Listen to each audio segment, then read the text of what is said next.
आज आपको बताते हैं भगवान शिव और माता पार्वती के विवाह की कहानी।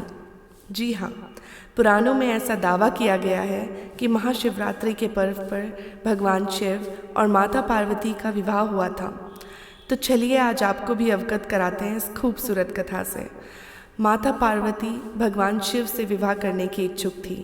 सभी देवतागण भी इसी मत में थे कि पर्वत राजकन्या पार्वती का विवाह शिव से ही होना चाहिए। देवताओं ने कंदर्प को पार्वती की मदद करने के लिए भेजा, लेकिन शिव ने उन्हें अपनी तीसरी आंख से भस्म कर दिया। अब पार्वती ने तो ठान ही लिया था कि वो विवाह करेंगी तो सिर्फ भोलेनाथ से। शिव को अपना वर बनाने के लिए माता पार्वती ने बहुत कठोर तपस्या शुरू कर दी। उनकी तपस्या के चलते सभी जगह हाहाकार मच गया। बड़े बड़े पर्वतों की नींव डगमगाने लगी। ये देख भोले बाबा ने अपनी तीसरी आंख खोली और पार्वती से आह्वान किया कि वो किसी समृद्ध राजकुमार से शादी कर ले। शिव ने इस बात पर भी जोर दिया कि एक तपस्वी के साथ रहना आसान नहीं है, लेकिन माता पार्वती तो अड़िग थी। उन्होंने साफ कर दिया था कि वो विवाह करेंगी तो सिर्फ शिव से। अब पार्वती की ये जिद देख भोलेनाथ पिघल गए और उनसे विवाह करने के लिए राजी हो गए। शिव को लगा कि पार्वती उन्हीं की तरह हठी है, इसलिए ये जोड़ी अच्छी बनेगी। अब शादी की तैयारी ज़ोरों शोरों से शुरू हो गई, लेकिन समस्या ये थी कि भगवान शिव एक तपस्वी थे। उनके परिवार में कोई सदस्य नहीं था, लेकिन मान्यता ये थी कि एक वर को अपने परिवार के साथ जाकर वधू का हाथ मांगना पड़ता है। अब ऐसी परिस्थिति में भगवान शिव ने अपने साथ डाकिनियाँ, भूत प्रेत और चुड़ैलों को साथ ले जाने का निर्णय लिया।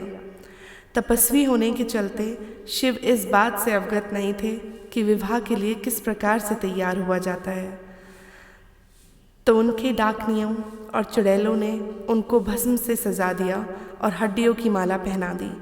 जब ये अनोखी बारात पार्वती के द्वार पहुंची, सभी देवता हैरान रह गए। वहाँ खड़ी महिलाएं भी डर से भाग गई।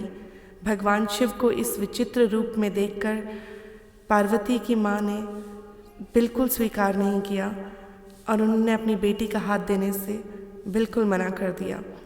स्थितियाँ बिगड़ती देख पार्वती ने शिव से प्रार्थना की कि वो उनके रीति रिवाजों के मुताबिक तैयार होकर आएं। शिव ने उनकी प्रार्थना स्वीकार की और सभी देवताओं को फरमान दिया कि वो उनको खूबसूरत रूप से तैयार करें। ये सुन सभी देवता हरकत में आ गए और उन्हें तैयार करने में जुट गए।